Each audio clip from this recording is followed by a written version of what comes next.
Hello everyone.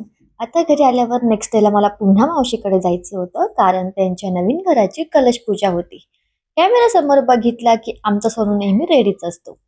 चला तर सगळे इथे कामाला लागले. तनू नवीन घराची साफसफाई करते. तोपर्यंत मी इकडे रांगोळी काढायला सुरुवात केली. सासर असो वा माहेर, रांगोळी तर मीच काढणार. तोपर्यंत हर्षल डुगू फुलांची माळ लावत होते. त्यानंतर आम्ही कवताईकडे गेलो नाश्ता करण्यासाठी. मस्त असा गरमागरम पोह्यांचा नाश्ता केला आणि तोपर्यंत तिकडे गुरुजी देखील आले होते आणि पूजेला पण सुरुवात झाली. पण इकडे माझं काही आवरलेलंच नव्हतं. पटकन असं घाईघाईत रेडी झाले. तोपर्यंत इकडे प्रसादाची देखील तयारी चालू होती.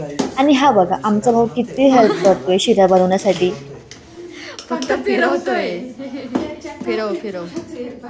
त्यानंतर छानपैकी पूजा पार पडली, सगळ्यांचे जेवण वगैरे झाली आणि सायंकाळी 5 वाजता आम्ही जवळच असलेल्या एका ठिकाणी फोटो आणि रील शूट करण्यासाठी गेलो. हे बघा बहिणींचे फोटो काढून आमचे भाऊ किती वाकले. आमच्या तनू मॅडमचा तर काही मूडच नव्हता फोटोज काढण्याचा. मग मी आणि राणीनेच फक्त फोटो आणि रील शूट केले. आता अंधार पण पडणार होता त्यामुळे निघालो घर जाण्यासाठी. तर असा होता आजचा दिवस आणि yes, see you in next video. Bye.